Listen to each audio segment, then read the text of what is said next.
नमस्कार दोस्तों, स्वागत है आपका हमारी इस नई वीडियो में। पहले मैंने आपको वीडियो में कॉलन क्लासिफिकेशन के बारे में बताया था। लाइब्रेरी साइंस का एक सब्जेक्ट है, प्रैक्टिकल सब्जेक्ट। आज हम इस वीडियो में जो लाइब्रेरी साइंस का दूसरा प्रैक्टिकल सब्जेक्ट है डीडीसी यानी कि डेवी डेसिमल क्लासिफिकेशन, हिंदी में कहें तो डेवी दशमलव वर्गीकरण पद्धति, इसके बारे में हम जानेंगे कि इसमें क्या होता है, इसको किस तरह पढ़ा जाता है या किस तरह समझा जाता है। इस पहली वीडियो में इस डीडीसी के बारे में हम आपको सिर्फ इसका जो इंट्रो है वही बताएंगे कि इसमें कितनी बुक्स होती हैं या कितने चैप्टर होते हैं या फिर इसमें क्या क्या चीज़ें होती है, आपको इसमें टाइटल को कैसे सोल्व करना है। सबसे पहले मैं आपको बता दूं कि जब हम लाइब्रेरी साइंस की स्टडी करते हैं तो उसमें हमें एक टाइटल दिया जाता है। टाइटल का मतलब है कि जब हम लाइब्रेरी में काम करेंगे या लाइब्रेरी में एज अ लाइब्रेरियन तब हम बैठेंगे, तब हमें वहाँ एक बुक दी जाती है। बुक का एक स्पेसिफिक नेम होता है, उस नेम के आधार पर हमें अलग अलग स्कीम्स के हिसाब से यानी कि वर्गीकरण पद्धति के हिसाब से हमें उसको एक अलग से नाम देना पड़ता है, जो कि हमारी लाइब्रेरी का एक नाम होगा। ये जो नाम होता है उसे क्लास नंबर कहा जाता है। क्लास नंबर या तो हमें सीसी के अकॉर्डिंग यानी कि कॉलन क्लासिफिकेशन के अकॉर्डिंग बनाना सिखाया जाता है, या फिर डीडीसी यानी कि डेवी डेसिमल क्लासिफिकेशन के द्वारा बनाना सिखाया जाता है। ये दोनों ही लाइब्रेरी साइंस के जो भी कोर्स किए जाते हैं उसमें सिखाए जाते हैं, दोनों ही मेथड। तो यहाँ हम डीडीसी यानी डेवी डेसिमल क्लासिफिकेशन के बारे में बात करेंगे कि उसमें क्या क्या चीज़ें होती है और हमें क्या क्या पढ़ने की ज़रूरत है। तो सबसे पहले तो मैं इसमें बता दूं कि इसमें आपको 3 बुक्स दी जाती हैं, यानी कि जो डेवी डेसिमल क्लासिफिकेशन का सेट होता है उसके अंदर 3 बुक या कहें 3 वॉल्यूम शामिल होते हैं। पहला वॉल्यूम जो है वो मैं यहाँ आपको बुक में ही दिखा देता हूँ। ये जो हमारी बुक है ये हमारी कोटा यूनिवर्सिटी यानी कि वर्धमान महावीर विश्वविद्यालय की बुक है, जो कि बीलिब की यानी कि bachelor of library and information science की ये बुक है। उसके अंदर मैं आपको बता देता हूँ कि जो पहला इसका वॉल्यूम होगा, सबसे पहले तो हम बुक का नाम देख लेते हैं। जो ये हमारी जो हमारा ये वर्गीकरण पद्धति है इसका नाम है दशमलव वर्गीकरण पद्धति, जिसका ये 19वां संस्करण है, यानी कि जो 19th एडिशन है वो हम यहाँ इसमें काम में लेते हैं। उसके अकॉर्डिंग हम अपनी बुक को या कहें कि टाइटल को क्लास नंबर दिया जाता है। उसके बाद हम यहाँ देखें तो हमारा जो पहला वॉल्यूम होता है इसके अंदर प्रथम खंड, उसको बोला जाता है प्रस्तावना या कहें सारणी। मतलब कि इसके अंदर हमें टेबल्स दी जाती हैं अलग अलग, यानी कि जो भी हमारे टाइटल के अंदर वर्ड आते हैं उनको अलग अलग कैटेगरी के हिसाब से उनको अलग अलग बांटा गया है। 7 टोटल इसमें टेबल दी गई हैं। प्रस्तावना यानी कि इसमें थोड़ा इसके बारे में इंट्रो दिया गया है कि इसको कैसे इस्तेमाल करना है या इसमें क्या क्या चीज़ें हैं, इसका प्रस्तावना के अंदर ये दिया गया है। और टेबल्स के अंदर जो मैंने बताया कि इसमें अलग अलग चीज़ों को, अलग अलग वर्ड्स को बांट के अलग अलग 7 सारणियों में इसको दिया गया है। इस पहली बुक के अंदर हमें 3 पार्ट दिए गए हैं। पहला पार्ट है सहायक सारणियाँ, यानी कि जो सारणियाँ इसके अंदर टेबल्स जो दी गई हैं 7 वो हैं। सेकंड पार्ट है पुनः स्थापन, निर्धारण एवं अनुसूची का लघुकरण। ये क्या मतलब है इसके बारे में, मतलब कि जो 18वां और 19वां संस्करण है उन दोनों के अंदर जो भी परिवर्तन हुआ यानी कि जो भी चेंजेस हुए हैं वो उसके बारे में इस सेकंड पॉइंट के अंदर सब कुछ लिखा गया है कि कौन कौन से पॉइंट के जो नंबर हैं वो चेंज किए गए हैं या किन को पहली पुरानी बुक से नई बुक के अंदर हटाया गया है, या नई बुक में किन किन वर्ड्स को यानी कि या फिर कहें अंकन को नया लिया गया है, नया बनाया गया है। तीसरा जो इसका पार्ट है इसमें आता है 3 सारांश। ये क्या है ये मैं आपको आगे इस वीडियो में ही बता दूंगा। उसके बाद हम सेकंड वॉल्यूम के अंदर चलते हैं। ये तो हमारा हो गया फर्स्ट वॉल्यूम के अंदर 3 पार्ट थे। सेकंड वॉल्यूम यानी कि सेकंड बुक इसके अंदर होती है जिसका नाम है अनुसूचियाँ यानी कि शेड्यूल। इसके अंदर भी 3 पार्ट हैं। विभिन्न प्रकार के निर्देश, मध्यवर्ती शीर्षक और बिंदु एवं रिक्त स्थान। ये क्या होते हैं ये भी मैं आपको आगे वीडियो में बता दूंगा डिटेल में क्या होते हैं। उसके बाद तीसरा जो वॉल्यूम होता है यानी कि तीसरी जो बुक है वो है सापेक्ष अनुक्रमणिका, यानी कि इसमें A to Z तक, A से लेकर Z तक जितने भी वर्ड हम डेली यूज़ में इस्तेमाल करते हैं वो सारे के सारे वर्ड इसके अंदर दिए गए हैं। किस तरह दिए गए हैं, कैसे उनका यूज़ करना है, क्या क्या उसके अंदर दिया गया है, ये मैं आपको वीडियो में बता दूंगा। तो चलिए सबसे पहले हम थोड़ा डिटेल में इनको जान लेते हैं और इसमें जो इसका प्रथम वॉल्यूम है, फर्स्ट वॉल्यूम जो है इसका, इसके बारे में टेबल्स के क्या नाम है और कौन कौन सी जानकारी दी है वो मैं आगे बता देता हूँ। तो ये हमारा फर्स्ट वॉल्यूम का पहला पार्ट है, सहायक सारणियाँ यानी कि टेबल्स। इसके अंदर 7 टेबल्स दी गई हैं। तो जो टेबल्स है वो कुछ इस तरह से है। पहली टेबल हमारी है स्टैंडर्ड सब डिविजन्स की, यानी कि इसमें मानक उपविभाजन दिए गए हैं। मानक उपविभाजनों के जो भी कोड होंगे वो कोड दिए गए हैं। कोड का क्या मतलब है, जब हम एक टाइटल से यानी कि एक बुक के नाम से उसको हम एक क्लास नंबर देते हैं, तो क्लास में जो कोड लगाए जाते हैं वो कोड जो है इन सब में दिए होंगे। स्टैंडर्ड सब डिविजन्स के अंदर 0 से कोड शुरू होता है, 0 से कोड शुरू होता है। 0 को आगे 01 से 09 तक हमें सारे कोड दिए गए हैं, ठीक है। इसमें कौन कौन से वर्ड दिए गए हैं वो मैं आपको बताता हूँ। इसमें लगभग जैसे डिक्शनरी वर्ड है, डिक्शनरी का कोड होता है 03। मैं आपको नोटबुक पे बता देता हूँ। इसमें इस तरह के कोड दिए गए हैं, जैसे हम पढ़ रहे हैं अभी स्टैंडर्ड सब डिविजन्स। इसमें जैसे डिक्शनरी वर्ड दिया गया है, जैसे आपको कोई भी टाइटल दिया जाता है, जैसे डिक्शनरी ऑफ हिंदी या हिंदी इंग्लिश डिक्शनरी, तो वहाँ अगर जैसे डिक्शनरी वर्ड आ जाता है तो वहाँ आपको कोड लगाना होगा 03। कोड कैसे लगाना है, उनका सिस्टम कैसे होगा, मेथड कैसे होगा, वो मैं आपको आगे की वीडियोस में मैं बता दूंगा। अभी इसका जो है बेस ही चल रहा है, यानी कि बुक्स के अंदर हमें क्या दिया गया है, किस तरह की बुक्स हैं, वही बताया जा रहा है। यदि किसी टाइटल के अंदर डिक्शनरी या एनसाइक्लोपीडिया दोनों में से कोई भी वर्ड दे दिया जाता है तो उसका कोड जो है हमें 03 लगाना है। ये हमें स्टैंडर्ड सब डिविजन्स के टेबल में दिया गया है। उसके बाद यदि कहीं भी स्टडी एंड टीचिंग वर्ड आ जाए, स्टडी या टीचिंग वर्ड आ जाए, तो वहाँ हमें 07 जो इनका कोड है वो लगाना होगा। उसके बाद हमारी जो सेकंड टेबल है, इसके अंदर सेकंड टेबल आ जाती है। सेकंड टेबल का नाम है एरिया। इसमें जितने भी एरियाज होते हैं वो सारे दिए गए हैं। एरिया का मतलब है जैसे भारत क्या है, एक देश है, तो देश का नाम जितने भी देश हैं सब देशों के नाम दिए गए हैं। जैसे महाद्वीप है, देश है, प्रांत है यानी कि राज्य, शहर है, गांव है, या उसके कि इसमें टाइटल किस तरह के आ सकते हैं कि भारत की विदेश नीति।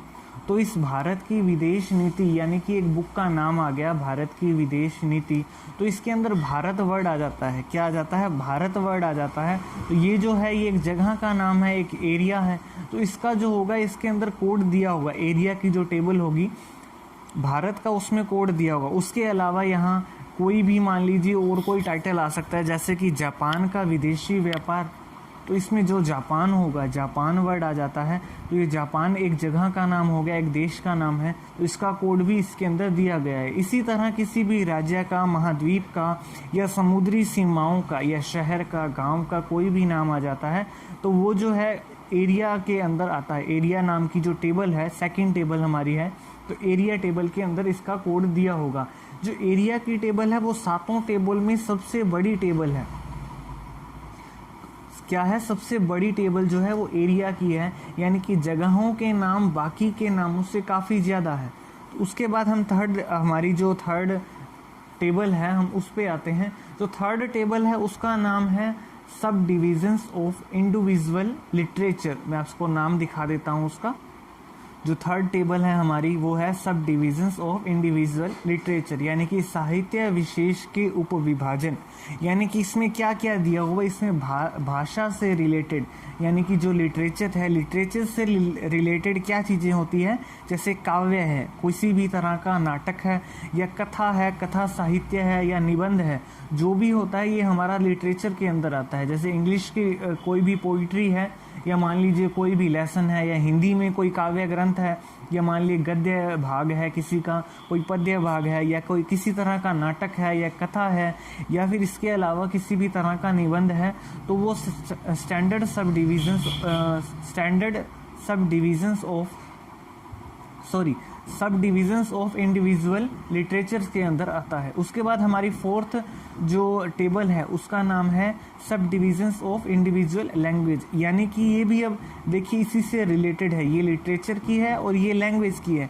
इसके अंदर अब लैंग्वेज, लिटरेचर के अंदर तो हमारे सारे साहित्य आ जाते हैं, लैंग्वेज के क्या अंदर क्या आएंगे, लैंग्वेज के अंदर जैसे ये इसमें आ जाता है फोनोलॉजी, नोटेशन, या इसके अलावा डिक्शनरी से रिलेटेड कोई चीज़ें हैं जो वो आ जाती हैं, या ग्रामर से संबंधित जितनी भी चीज़ें हैं वो सारी इसके अंदर आती हैं। किसके अंदर आती हैं?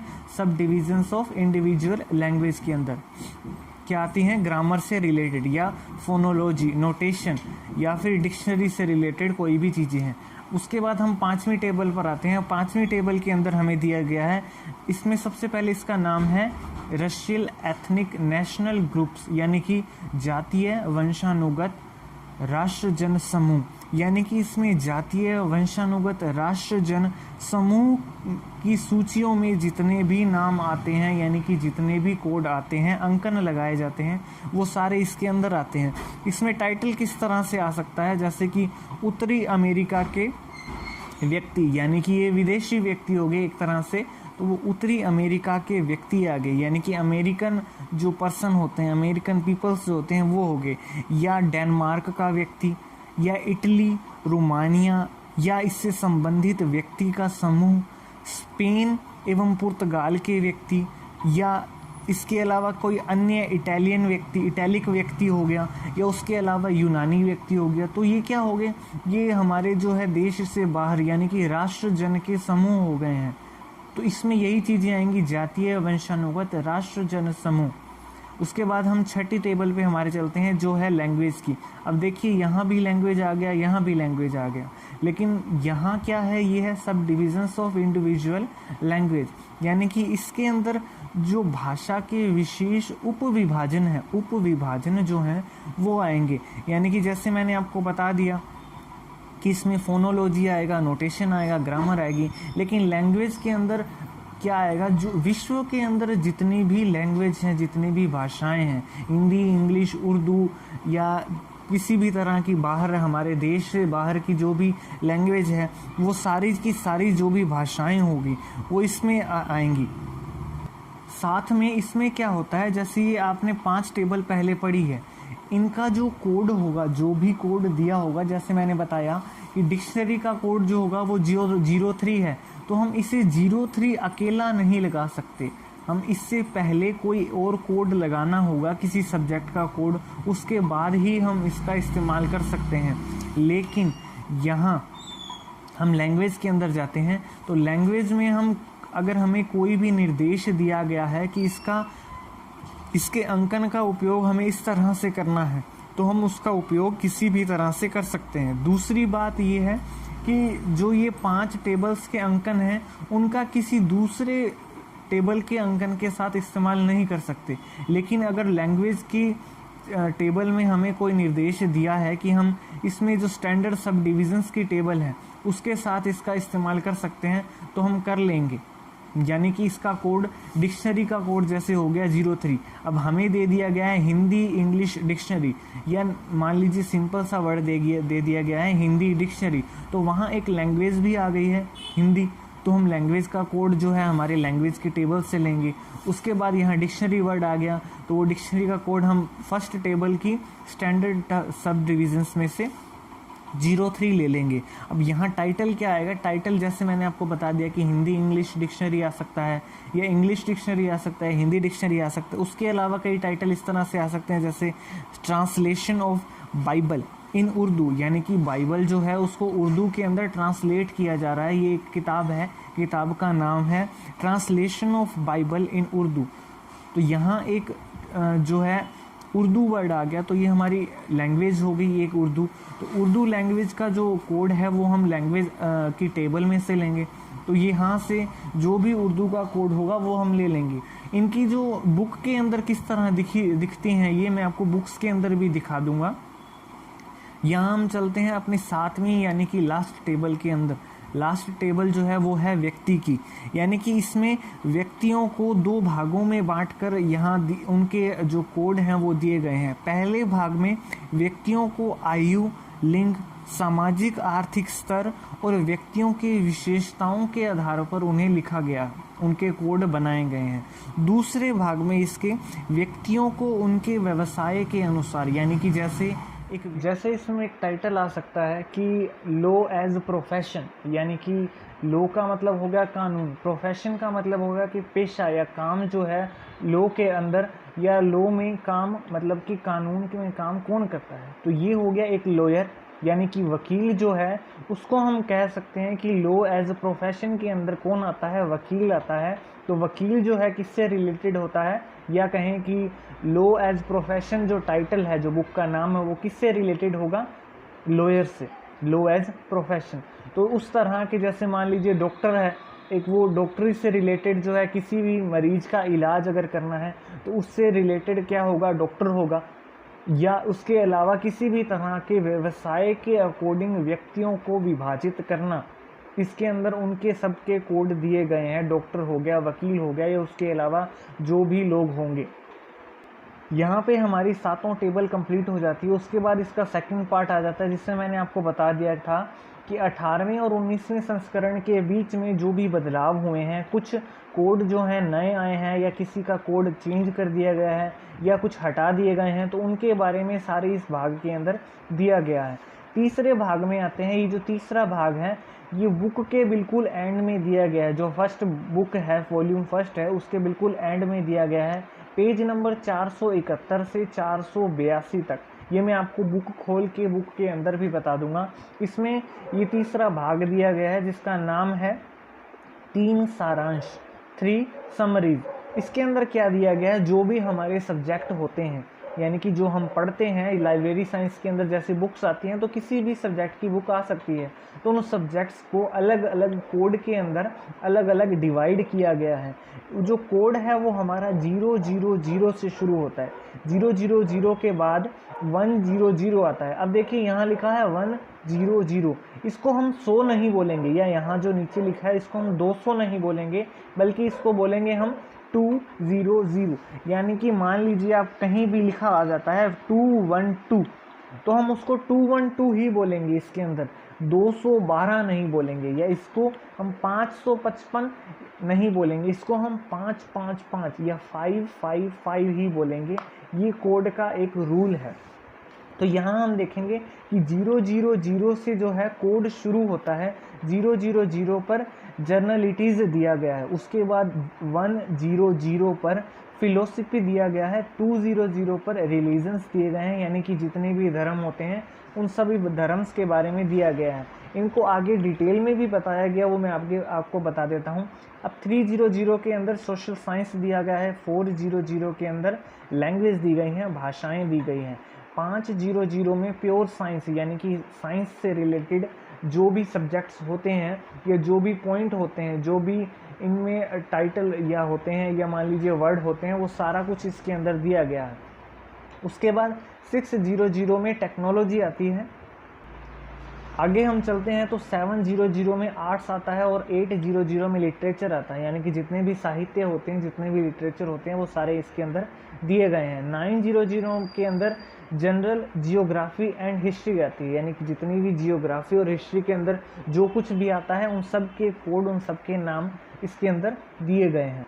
ये जो मैंने आपको बताया है, ये इस बुक में 471 नंबर पेज पर दिया गया है, यानी कि 471 नंबर पेज पर ये सारा दिया गया है। अगला पेज हम जब पढ़ते हैं बुक का, तो वहाँ 472 नंबर पेज आ जाता है, पेज नंबर 472।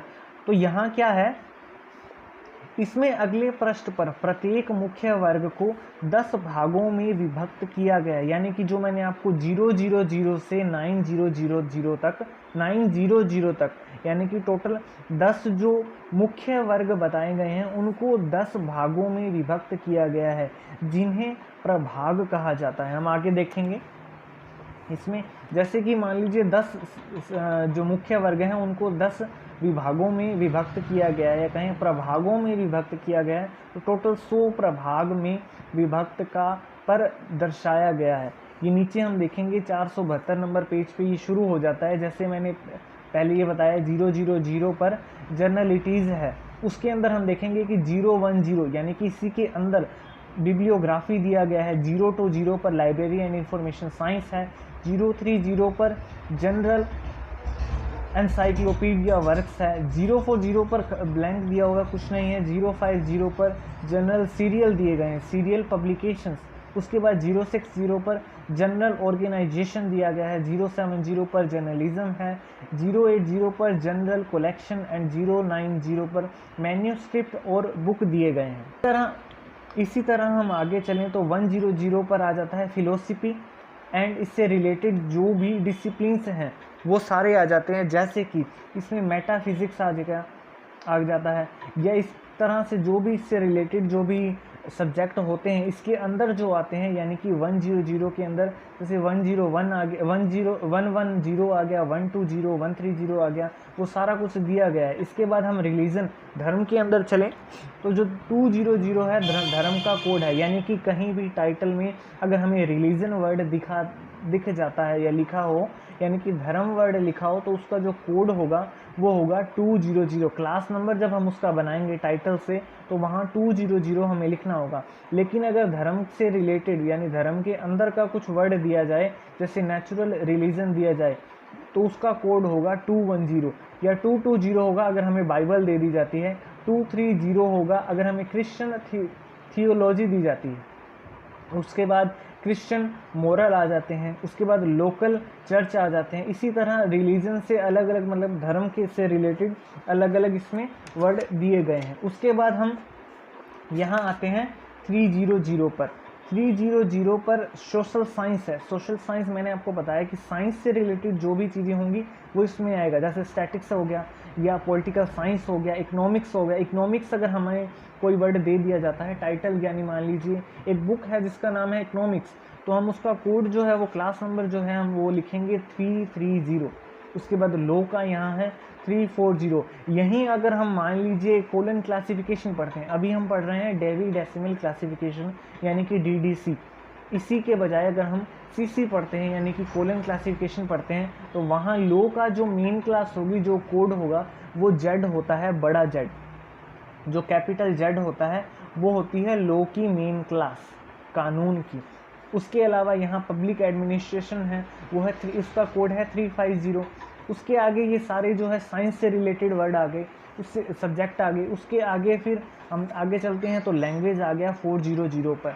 आगे 410 पर लिंग्विस्टिक आ गया है। आगे इंग्लिश है, जर्मनिक लैंग्वेज है। उसके बाद रोमानिक लैंग्वेजेस आ गया, फ्रेंच आ गया, इटालियन आ गया, स्पेनिश हो गया, इटैलिक लैंग्वेज लैटिन आ गया। इस तरह से जितनी भी लैंग्वेज होगी वो आ गया। ये 400 जो है ये ख़त्म हो जाता है 490 पर। उसके बाद 500 आ जाता है प्योर साइंस का। प्योर साइंस के अंदर साइंस से रिलेटेड जैसे मैथमेटिक्स होता है, तो ये 510 पर सबसे ऊपर मैथमेटिक्स आ गया। उसके बाद 520 पर आ गया एस्ट्रोनॉमी, 530 पर फिजिक्स आ गया, केमिस्ट्री हो गया। उसके बाद साइंस ऑफ अर्थ हो गया। इसी तरह हम 600 पर टेक्नोलॉजी में जाएं तो यहाँ मेडिकल साइंस दिया गया है। 620 पर इंजीनियरिंग है। 630 पर एग्रीकल्चर है। यानी कि टाइटल के अंदर अगर एग्रीकल्चर से रिलेटेड कोई भी हमें टाइटल दे दिया जाता है, कोई भी वर्ड दे दिया जाता है, तो हमें सीधा जो है कोड क्या देखना है, 630 या कहें इसको 630 या 630 कहें। तो इसके अंदर हम जाएंगे कि एग्रीकल्चर से रिलेटेड अगर कोई वर्ड आ जाता है तो इसमें एग्रीकल्चर से रिलेटेड इसके आगे क्या क्या कोड लगेंगे। पूरा क्लास नंबर बनाने के लिए हम सबसे पहले एग्रीकल्चर में ही जाएंगे अगर एग्रीकल्चर से रिलेटेड कोई टाइटल आ जाता है। उसके बाद हम 700 में जाएं तो यहाँ आर्ट से रिलेटेड सारे सब्जेक्ट दिए गए हैं। जैसे यहाँ पे प्लास्टिक आर्ट आ गया या ड्राइंग आ गया, इसके बाद पेंटिंग आ गया, ग्राफिक आ गया, फोटोग्राफी हो गया या म्यूज़िक हो गया। उसके बाद हम यहाँ देखें तो 790 आ गया। उसके बाद 800 है, यहाँ लिटरेचर हो गया। लिटरेचर में काफ़ी सारे लिटरेचर दिए हैं, जैसे American literature in English and Anglo Saxon literature, literature of Germanic language, literature of Romance language, इस तरह से अलग अलग लिटरेचर दिए गए हैं। उसके बाद 900 जो हमारा लास्ट चैप्टर लास्ट सब्जेक्ट होता है इसके अंदर, वो है जनरल जियोग्राफी एंड हिस्ट्री। इसके अंदर जियोग्राफी, जियोलॉजी, हिस्ट्री और उससे रिलेटेड कई अलग अलग सब्जेक्ट्स दिए गए हैं। तो जो हमारा फर्स्ट जो वॉल्यूम है वो यहीं पे ख़त्म हो जाता है। जो हमारा फर्स्ट वॉल्यूम है उसका ये लास्ट बिल्कुल पेज नंबर लास्ट पे ये ख़त्म होता है। पेज नंबर लास्ट इसका कौन सा होगा? 482, जैसा कि यहाँ स्टार्टिंग में दिया गया था कि 471 से 482 तक यहाँ पर 3 सारांश यानी कि 3 समरीज दिए गए हैं। 3 समरीज क्या हैं? ये सारी हैं 3 समरीज। तो आगे इसके बाद जो इसका दूसरा पार्ट होगा, शेड्यूल पार्ट जो भी होगा वो मैं आपको बता दूंगा। यहाँ ये बुक का जो डेवी डेसिमल क्लासिफिकेशन है उसका फर्स्ट वॉल्यूम आपके सामने है। जो आप देखेंगे यहाँ पे आपको लिखा हुआ दिखाई दे रहा है Dewey decimal classification and relative index, जो इन्होंने लिखी है मेलविल डेवी ने। उसके आगे हम देखेंगे यहाँ लिखा हुआ है 19th edition volume first, introduction and table. यहाँ हम फर्स्ट वॉल्यूम के कंटेंट्स देख रहे हैं कि कौन सी चीज़ जो है वो कौन से पेज नंबर पर दी गई है। तो यहाँ हमें स्पेशली हमें सिर्फ टेबल ही देखनी है कि टेबल जो है वो हमें कौन से पेज पर दी गई है। तो ये हम देखेंगे हमारी स्टैंडर्ड सब डिविजन्स जो है वो 1 नंबर पेज से शुरू है। उसके बाद जो टेबल 2 है वो 14 नंबर पेज से शुरू है। और जो सब डिविजन्स ऑफ इंडिविजुअल लिटरेचर है वो हमारी 387 नंबर पेज पर है। उसके बाद सब डिविजन्स ऑफ इंडिविजुअल लैंग्वेज जो है वो 404 पर है। रशियल एथनिक्स एंड नेशनल ग्रुप्स जो है वो 408 पर है। उसके बाद लैंग्वेज जो है वो 418 पर है। उसके बाद पर्सन जो है यानी कि व्यक्ति जो हैं वो उसकी जो डिटेल्स सारी है वो हमें 432 पर दी गई है। उसके बाद जो इसका ये सेकंड पार्ट जो है वो है जो 553 से शुरू है। उसके बाद जो इसकी समरीज हैं जो मैंने आपको बताई थी, ये समरीज ये 471, ये आप देखेंगे यहाँ पे जो मैंने आपको 471 नंबर पेज पे बताया था कि यहाँ समरीज दी गई हैं। ये इसकी फर्स्ट समरी है। 3 समरी मैंने नाम लिया था। फर्स्ट समरी यानी कि 10 जो मेन क्लास थी 000 जनरलिटीज़ से 900 जनरल जियोग्राफी एंड हिस्ट्री तक, ये हमारी 10 मेन क्लास है। उसके बाद यहाँ देखिए ये 100 डिविजन्स दिए गए हैं जो मैंने आपको बताई थी। अब 100 डिविजन्स के ये तो हमारी सेकंड समरी होगी। उसके बाद हमारे यहाँ 1000 सेक्शन दिए गए हैं। थर्ड समरी जो है 3 समरीज का नाम लिया गया था, तो यहाँ ये थर्ड समरी है। बुक के अंदर सिर्फ 2 समरीज ही दी गई थी। यहाँ पे इनको जैसे पहले हमने यहाँ देखा कि 000 है, उसके बाद इनको जब 100 डिविजन्स में डिवाइड किया गया तो 000 के बाद 010 आ गया था। यहाँ 010 पर बिब्लियोग्राफी आ गया था, ये आप देखेंगे। फिर 020 पर लाइब्रेरी एंड इंफॉर्मेशन साइंस आ गया था। लेकिन 010 और 020 के बीच में 011, 012, 013 या कहें कि यहाँ जैसे 010 लिखा है तो 10 के बाद 11, 12, 13, 14 इस तरह करके 19 तक जो आएंगे कोड वो भी तो होंगे। तो यहाँ पे हम देखेंगे कि ये देखिए 100 पर, एक मिनट मैं आपको बता देता हूँ, ये साफ हो जाता है अभी।